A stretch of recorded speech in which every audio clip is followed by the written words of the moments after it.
এই স্লোগানের কথা আমি মুখে আনবো না, যে স্লোগানের কথা এখন উঠে এসছে। দেখেন, আমি খুব খুশি হতাম যে এই যারা আন্দোলন করছেন, আমি আন্দোলনের কথা অবশ্যই বলবো, যারা আন্দোলন করছেন তারা যদি বলতেন আমি কে, তুমি কে, আমরা বাঙালি, আমরা মুক্তিযোদ্ধার সন্তান, এটা যদি বলতেন আমি অবশ্যই বলতাম যে yes, you have a right, yes we will consider.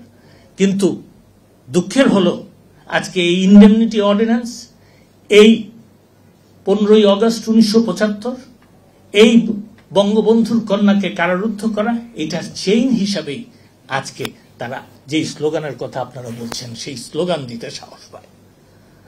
আমরা কোটার ব্যাপারে কি বলেছি দেখেন, সরকারের অবস্থান যদি আপনারা বলেন, সরকার মাননীয় প্রধানমন্ত্রী 2018 সালে কোটা বাতিল করেছেন।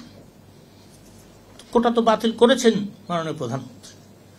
তারপরে 7 জন কি 8 জন মুক্তিযোদ্ধার সন্তান তারা আদালতে মামলা করেছেন। এই মুক্তিযোদ্ধার সন্তানেরা তারা হাইকোর্টে একটা রিট করেছেন। এই যে আজকে কোটা আন্দোলন যারা করছেন, কোটা বিরোধী আন্দোলন, তারা হাইকোর্টে তো একজন আইনজীবী দেন নাই। হাইকোর্টের তো নিয়ম আছে যে সরকার, অফকোর্স অ্যাটর্নি জেনারেল সাহেব আর্গুমেন্ট করেছেন, তাকে সহায়তা করতে পারতেন, নিজেরা ইন্টারভেনার হয়ে তারা বলতে পারতেন আমরা যে মামলা হয়েছে আমাদের কিছু বক্তব্য আছে, আমাদের কথা শোনে, কিচ্ছু বলে নাই, তারা যায়ও নাই, তারা শুনেও নাই। হঠাৎ একদিন সকালবেলা যখন হাইকোর্টের রায়ের কথা পত্রিকায় বেরোলো, তারা জন্ম নিলেন ওনারা হঠাৎ যে কোটা বিরোধী আন্দোলন করতে হবে। ভালো কথা। তারপর কি হলো, ওনারা হাইকোর্টে যাবেন না, ওনারা রাস্তায় থাকবেন। মাননীয় প্রধান বিচারপতির কাছে গেলেই কিন্তু তাদেরকে, এবং এটা প্রমাণিত হয়েছে, এমন না যে প্রমাণিত হয় নাই, মাননীয় আপিল বিভাগের কাছে গেলেই কিন্তু তাদেরকে পক্ষভুক্ত করা যেত, তারা যেতেন। আচ্ছা, আমি তাদেরকে সাধুবাদ জানাই যে তাদের একটা সুবুদ্ধি হয়েছিল, তারা আদালতে গেছেন, আপিল বিভাগে গেছেন। আপিল বিভাগ কি বলেছে? সকল বাংলায় লেখা, সকল প্রতিবাদকারী কোমলমতি ছাত্রছাত্রীদেরকে স্ব শিক্ষা প্রতিষ্ঠানে ফিরে গিয়ে নিজ নিজ কাজে অর্থাৎ পড়াশোনায় মনোনিবেশ করতে বলা হলো। সর্বোচ্চ আদালত যদি তার দায়িত্ব থেকে এবং তার অভিভাবকত্ব থেকে এই কথাটা বলেন, এটা কি খুব অন্যায় না? এটা তাদের বলার দায়িত্ব, আমি মনে করি এটা তাদের বলার দায়িত্ব। তারপরে বললেন দেশের সকল বিশ্ববিদ্যালয়ের উপাচার্য, রেক্টর মহোদয়কে ও অন্যান্য শিক্ষা প্রতিষ্ঠানের প্রধানগণকে তাদের ছাত্রছাত্রীদেরকে স্ব শিক্ষা প্রতিষ্ঠানে ফিরিয়ে নিয়ে শিক্ষার উপযুক্ত পরিবেশ সৃষ্টি করবেন মর্মে এই আদালত আশা করেন। এটাও কি আদালতের এই অভিভাবকদের থেকে একটা দায়িত্ব নয়? শেষে স্বতঃস্ফূর্ত প্রতিবাদকারী ছাত্রছাত্রীরা চাইলে আইনজীবীর মাধ্যমে তাদের বক্তব্য অত্র আদালতের সামনে তুলে ধরতে পারেন। আদালত মূল দরখাস্তটি নিষ্পত্তিকালে তাদের বক্তব্য বিবেচনায় নেবে।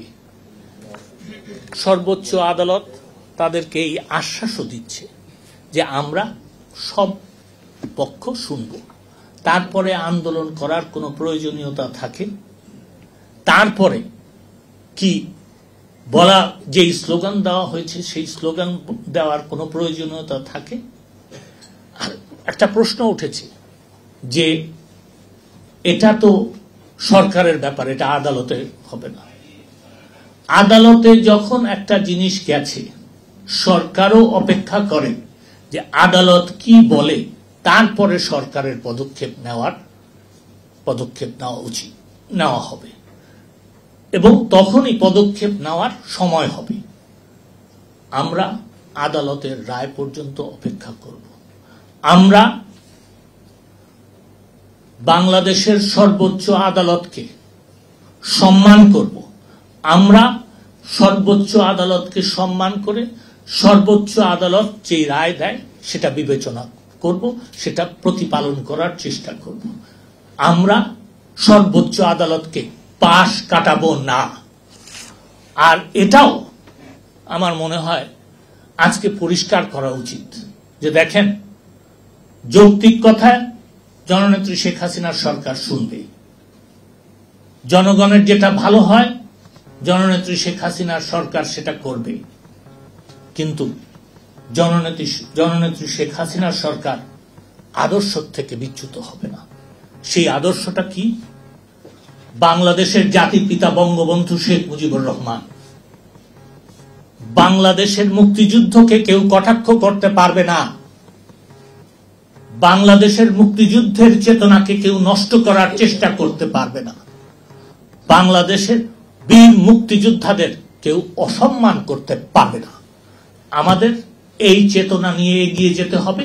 আমি আপনাদেরকে সকলকে আহ্বান জানাই, সেই চেতনায় উদ্বুদ্ধ হয়ে বাংলাদেশকে 2041 সালে উন্নত বাংলাদেশ এবং একটা আইনের শাসন প্রতিষ্ঠিত দেশ হিসাবে পরিচিত করার জন্য সেই সংগ্রামে লিপ্ত হতে। আপনাদের সকলকে ধন্যবাদ।